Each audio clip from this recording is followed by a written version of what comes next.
ये कहानी शुरू होती है एक स्पेसशिप से जो अपने मिशन को पूरा करके वापस धरती की तरफ आ रहा होता है कि तभी उसके सेंसर एक प्लेनेट को डिटेक्ट करते हैं जिस पर लाइफ होने की संभावना हो सकती थी।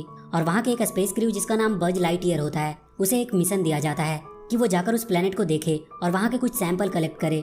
वो स्पेसशिप उस प्लेनेट पे लैंड कर जाता है और लाइटईयर अपने मिशन पे जाने लगता है। और वहीं हम देखते हैं कि उस स्पेसशिप में उसके जैसे और भी बहुत से क्रू मेंबर होते हैं जो कि हाइपर स्लीप मोड में होते हैं। वो उस प्लेनेट पे आ जाता है और उसके रडार में आसपास कोई लाइफ फॉर्म डिटेक्ट होती है। तभी वहाँ पे उसकी बेस्ट फ्रेंड अलीसा आती है जो उसकी मिशन की पार्टनर भी होती है। वो दोनों बात करते हुए आगे बढ़ रहे होते हैं। तभी अलीसा उसे बताती है कि वो अपने साथ एक और रुकी को लेकर आई है जो उनकी मदद कर सकता है, पर लाइटईयर को अपना काम अकेले ही करना पसंद होता है, इसीलिए वो कभी भी अपने साथ कोई असिस्टेंट या रुकी नहीं रखता था। वो इस बात को लेकर अलीसा से बहस कर ही रहा होता है कि तभी उस रुकी को कुछ पेड़ की जड़ें जकड़कर जमीन के अंदर खींच लेती है और फिर अचानक से वो जड़ें उन दोनों पर भी हमला कर देते हैं। वो दोनों अपने अपने हथियार से उन जड़ों को काटते हुए अपने आप को बचाने की कोशिश कर रहे होते हैं, पर वहाँ कुछ उड़ने वाले क्रिएचर भी आ जाते हैं जो उन दोनों का पीछा करने लगते हैं। वो दोनों तुरंत अपने स्पेसशिप की तरफ भागते हैं और उन क्रिएचर से अपने आप को बचाने के लिए अपने सूट का स्टेल्थ मोड ऑन कर देते हैं, जिसकी वजह से वो इनविजिबल हो जाते हैं। वो दोनों किसी तरह अपने आप को बचाते हुए शिप के अंदर पहुंचते हैं, पर तभी वो देखते हैं कि उनका वो रुकी अभी भी उनके बीच ही फंसा हुआ है। लाइटईयर उसे बचाने जाता है पर बीच में ही उसका हथियार उसके हाथ से छूटकर नीचे गिर जाता है।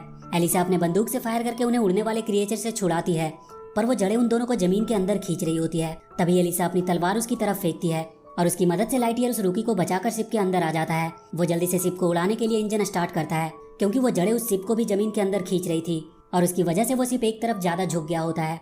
लाइटईयर जल्दी से कमांड अपने हाथों में ले लेता है और स्पेस शिप को सीधा उड़ाने की कोशिश करता है, पर इसी दौरान उस शिप का एक हिस्सा पहाड़ से टकरा जाता है और इसकी वजह से उनका स्पेस शिप वहीं क्रैश हो जाता है। सारे क्रू मेंबर को हाइपर स्लीप से उठाकर सही सलामत बाहर निकाल लिया जाता है। उस स्पेस शिप का हाइपर स्पीड क्रिस्टल पूरी तरह से बर्बाद हो चुका था और इसीलिए वो अब चाहकर भी वापस धरती पे नहीं जा सकते थे। लाइटईयर इन सब के लिए खुद को जिम्मेदार मान रहा होता है, पर अलीसा उसे समझाती है कि वो उनके टीम का सबसे होनहार स्पेस रेंजर है और एक वही है जो फिर से हाइपर स्पीड क्रिस्टल को बना सकता है और फिर वो सब अपने घर जा सकते हैं। ये सुनकर लाइटईयर को हिम्मत मिलती है और वो हर हालत में स्पीड क्रिस्टल को किसी भी तरह बनाने का डिसाइड करता है।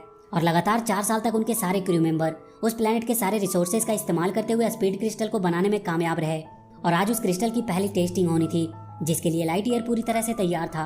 वो वहाँ के लैब से फ्यूल क्रिस्टल को ले लेता है और अपने प्लेन में लगा देता है। उसे उस क्रिस्टल की मदद से प्लेन को हाइपर स्पीड तक पहुंचानी थी और वहाँ के पास के एक प्लेनेट का चक्कर लगाते हुए वापस से वहीं आना था और इस पूरे टेस्ट फ्लाइट में उसे सिर्फ 4 मिनट ही लगने चाहिए।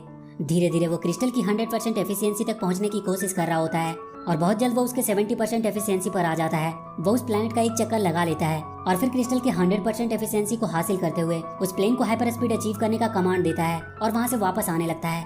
पर तभी वो अपने ट्रेजेक्ट्री रूट से डाइवर्ट हो जाता है और वो किसी दूसरे डायरेक्शन में जाने लगता है, पर किसी तरह से वो वापस से अपने ट्रेजेक्ट्री को हासिल कर लेता है और उस प्लेनेट पे वापस से लैंड करने लगता है। उसका पहला टेस्ट फेल हो चुका था क्योंकि क्रिस्टल ने हाइपर स्पीड को अचीव ही नहीं किया, पर वो जब वापस आता है तो उसे पता चलता है कि 4 साल बीत चुके हैं। अलीसा उसे बताती है कि टाइम डायलेशन की वजह से उसके 4 मिनट यहाँ के 4 साल के बराबर थे क्योंकि वो हाइपर स्पीड से आगे बढ़ रहा था और यहाँ के मुकाबले उसने समय को काफी तेजी से बिताया है। इस बात से लाइटईयर निराश हो जाता है क्योंकि अब वो और फ्लाइट टेस्ट भी नहीं कर सकता क्योंकि ऐसा करने में फिर से उसे 4 साल लगेंगे। अलीसा अब फ्लाइट टेस्ट को होल्ड करने को कहती है जब तक वो कोई दूसरा रास्ता ना निकाल ले। अलीसा लाइटईयर को लेकर उसके कमरे के पास आ जाती है और तभी वहाँ लाइटईयर को पता चलता है कि अलीसा की एंगेजमेंट भी हो चुकी है। वो उसे इसके लिए कांग्रेचुलेट करता है और अपने कमरे में आ जाता है। वहाँ रूम में उसे अलीसा का एक गिफ्ट बॉक्स मिलता है। जब वो उसे खोलकर देखता है तो उसमें एक रोबोटिक कैट होता है जो ऑन होते ही उसे अपना नाम सॉक्स बताता है और वो उससे कहता है कि वो उसके हर काम में मदद करने के लिए बनाया गया है। इसके बाद लाइटईयर सो जाता है, पर सपने में उसे अब भी वो सब याद आ रहा होता है कि कैसे उसकी वजह से स्पेसशिप क्रैश हो गया और वो सब यहाँ फंस गए। वो परेशान होकर उठ जाता है और अपने मिशन को हर हालत में पूरा करने का सोचता है। जाने से पहले वो सॉक्स को क्रिस्टल फ्यूल में आ रही गड़बड़ी को ठीक करने का काम देता है और उससे कहता है कि अब वो 4 साल बाद मिलेंगे और वो अपने अगले फ्लाइट टेस्ट के लिए जाने लगता है। अलीसा उसे ऐसा करने से रोकने की कोशिश भी करती है, पर लाइटईयर उसकी एक भी बात नहीं सुनता और अपने प्लेन को लेकर निकल जाता है और इस प्रकार वो एक के बाद एक कई फ्लाइट टेस्ट करता है और समय के साथ ही अलीसा की उम्र भी बढ़ती जा रही थी, पर लाइटईयर अब भी वैसे का वैसा ही था। अलीसा के बेटे की अब तक शादी भी हो चुकी थी और वो अब बहुत बूढ़ी हो चुकी थी। और एक बार जब लाइटईयर अपने टेस्ट फ्लाइट से लौटता है तो उसे पता चलता है कि अलीसा की डेथ हो चुकी है और उसे उसकी एक वीडियो रिकॉर्डिंग मिलती है जिसमें वो उसे आखिरी गुड बाय कह रही होती है। उसके साथ उसकी ग्रैंड डॉटर रीजी भी होती है जो अपनी ग्रैंड माँ की तरह ही एक स्पेस रेंजर बनना चाहती थी। तभी वहाँ पर अलीसा का बेटा आता है जो अब स्टार कमांड का नया कमांडर बन चुका था। वो उससे अब यहाँ से वापस जाने के बारे में भूल जाने को कहता है और वो अपने एरिया को और प्रोटेक्टेड बनाने के बारे में बात करता है। लाइटईयर उसे समझाने की कोशिश करता है कि वो अब भी ये काम कर सकता है, पर कमांडर उसकी बात नहीं सुनता है। वो उदास होकर अपने कमरे में आ जाता है। वहाँ सॉक्स उसे बताता है कि उसने क्रिस्टल फ्यूल के प्रॉब्लम को सॉल्व कर दिया है और उसे ऐसा करने में 62 ईयर्स लगे। ये देखकर लाइटईयर बहुत खुश होता है। तभी वहाँ की 2 ऑफिसर सॉक्स को उससे लेने आती है, पर वो किसी तरह उनसे बचकर सॉक्स को लेकर वहाँ से भाग जाता है और वो दोनों स्टार कमांड के बेस में पहुंचते हैं, जहाँ वो सॉक्स के बनाए फॉर्मूले से क्रिस्टल तैयार करता है और उसे वहाँ के एक प्लेन में लगाकर टेस्ट करने के लिए निकल जाता है। कमांडर उसे रोकने की पूरी कोशिश करता है, पर वो उसे रोक नहीं पाता है। इस बार उसका क्रिस्टल सही काम करता है और वो हाइपर स्पीड को अचीव कर लेता है और कुछ देर बाद वो वापस से उस प्लेनेट पे लैंड करता है और स्टार कमांड से कनेक्ट करने की कोशिश करता है, पर वो उनसे कांटेक्ट नहीं कर पा रहा था। तभी कोई अचानक से उसे उठाकर वहाँ से साइड में ले जाता है और उसे छुपे रहने को कहता है और वो वहाँ से देखता है कि एक रोबोट आकर उसके प्लेन को टेलीपोर्ट करके कहीं ले गया। उसके साथ वाला आदमी उसे ऊपर की ओर दिखाता है, जहाँ पर एक बहुत बड़ा सा स्पेस शिप होता है। लाइटईयर उस आदमी के साथ जाने लगता है और वहीं उसे पता चलता है कि वो आदमी कोई और नहीं बल्कि अलीसा की ग्रैंड डॉटर इजी है। वो तुरंत शॉक से पूछता है कि वो यहाँ से कितने दिन पहले गया था और तब उसे पता चलता है कि वो इस बार 22 साल बाद आया है। इजी उसे सब कुछ बताती है कि 1 हफ्ते पहले ही उस बड़े से शिप ने उनके ऊपर हमला किया और उससे निकले बहुत से रोबोट ने स्टार कमांड पे भी हमला करने की कोशिश की, पर स्टार कमांड के चारों ओर लगे प्रोटेक्शन शील्ड की वजह से वो उसके अंदर नहीं जा पा रहे हैं और अब उसके लोग वहाँ अंदर फंस चुके हैं। इजी उसे लेकर अपने बेस में आती है, जहाँ उसके साथ 2 और भी लोग थे। वो सब मिलकर उन रोबोट से बचते हुए अंदर जाने का प्लान बनाते हैं ताकि क्रिस्टल फ्यूल लगाकर वो सब वापस धरती पर जा सके, पर सबसे पहले उन्हें उस बड़े से शिप को खत्म करना होगा जो स्टार कमांड के ऊपर मौजूद है। वो सब अपने मिशन पे जाने के लिए तैयार हो जाते हैं। तभी वहाँ पर एक रोबोट आता है जो लाइटईयर को पकड़कर अपने साथ ले जाने लगता है। इजी और उसके दोनों दोस्त किसी तरह उसे उस रोबोट से बचाते हैं। उन सारे रोबोट्स का हेड ये देखकर बहुत गुस्सा होता है और वो खुद एक प्लेन लेकर उसे पकड़ने के लिए निकल जाता है।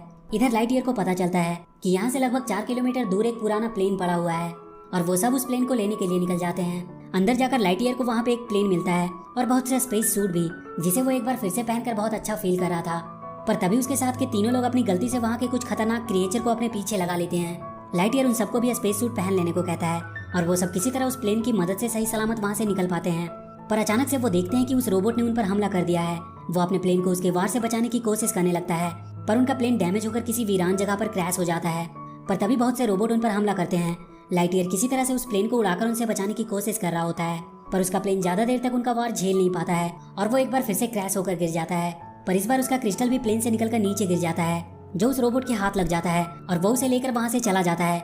ये देखकर लाइटईयर पूरी तरह से निराश हो जाता है। उसे लगता है कि अब सब कुछ खत्म हो चुका है। पर तभी वो बड़ा सा रोबोट उसे पकड़कर अपने साथ शिप में ले आता है, जहाँ वो उसे देखकर हैरान हो जाता है, क्योंकि वो रोबोट कोई और नहीं बल्कि उसी का एक ओल्डर वर्जन होता है, जिसके पास भी एक सॉक्स होता है। वो उसे बताता है कि वो उसके 50 साल के बाद के फ्यूचर का है। उसने भी स्टार कमांड से प्लेन चुराकर हाइपर स्पीड को अचीव कर लिया था, पर जब वो वापस आया तो वहाँ के कमांडर ने उसे गिरफ्तार करना चाहा, जबकि वो उनके लिए घर वापस जाने के लिए रास्ता ढूंढ कर लाया था और इसीलिए वो उस प्लेन को लेकर उनसे दूर भाग गया। वो जितनी स्पीड से जा सकता था वो जाने लगा और एक ऐसे फ्यूचर में वो पहुंचा जहाँ की टेक्नोलॉजी यहाँ से काफी आगे थी। और तब उसे वहाँ समझ आया कि उस क्रिस्टल की मदद से अगर वो टाइम में इतना आगे आ सकता है तो फिर उसकी मदद से वो टाइम में पीछे भी जा सकता है और इस प्लेनेट पे लैंड करने के मिशन को अवॉइड कर सकता है और वो सीधा अर्थ पे जा सकते हैं और जो कुछ भी उनके साथ हुआ वो कभी होगा ही नहीं। और इसीलिए उसे वो क्रिस्टल चाहिए, क्योंकि उसके पास जो क्रिस्टल था वो कई बार की टेस्टिंग की वजह से खराब हो चुका था। ये आइडिया लाइटईयर को काफी पसंद आता है और इसीलिए वो उसके साथ मिलकर काम करने लगता है। पर तभी उसे वहाँ अलीसा की तस्वीर मिलती है, जिसे देखकर वो अपने ओल्डर वन से पूछता है कि अगर वो टाइम में वापस चले गए तो अलीसा की कभी फैमिली भी नहीं होगी और उसकी ग्रैंड डॉटर इजी भी कभी उनकी लाइफ में नहीं आएगी। ये सब सोचकर वो ये काम करने से मना कर देता है और अपने क्रिस्टल को लेकर जाने लगता है, पर वो अपने रोबोट की मदद से उसे पकड़ने लगता है। इधर इजी और उसके दोस्त वहीं उस प्लेन के पास फंसे थे। सॉक्स भी लाइटईयर को ट्रैक नहीं कर पा रहा था। तभी इजी को उस प्लेन में रोबोट का लगाया हुआ टेलीपोर्टिंग डिवाइस मिलता है। वो तुरंत अपने दोस्तों के साथ टेलीपोर्ट होकर उस शिप में चली जाती है। इधर लाइटईयर वहाँ के कंट्रोल रूम में जाकर सेल्फ डिस्ट्रक्टिव मोड को ऑन कर देता है, जो अगले 2 मिनट में पूरा होने वाला था। तभी वहाँ पर उसका ओल्डर वर्जन उस पर हमला करता है और उसे पकड़कर वहीं जोर से फेंकता है, पर वो किसी तरह से अपने क्रिस्टल को बचाता हुआ उससे बचने की कोशिश कर रहा था। तभी उसकी मदद के लिए वहाँ पर इजी आ जाती है। वो शिप अब कुछ ही सेकंड्स में डिस्ट्रॉय होने वाली थी। वो सब जल्दी से अपने प्लेन में बैठकर भागने वाले होते हैं, पर तभी ब्लास्ट होने की वजह से लाइटईयर बाहर ही रह जाता है। पर वो किसी और प्लेन में बैठकर अपने आप को वहाँ से सही सलामत बाहर निकाल लेता है। पर उसके पीछे अभी भी वो बड़ा सा रोबोट पड़ा हुआ था, जो उसके क्रिस्टल को छीनकर उसके प्लेन को उड़ाने ही वाला था कि लाइटईयर अपने प्लेन से बाहर आ जाता है और अपने सूट के विंग से ही फ्लाई करने लगता है और उस रोबोट को शूट करके वहीं पे डिस्ट्रॉय कर देता है। इधर इजी और उसके दोस्त उस प्लेन में थे, जिसे किसी को चलाना भी नहीं आता था, पर किसी तरह वो सॉक्स की मदद से उसे लैंड कराने की कोशिश करते हैं। लाइटईयर भी नीचे से सपोर्ट देकर उन्हें बचाने की कोशिश कर रहा था और किसी तरह उनका प्लेन सही सलामत लैंड करता है।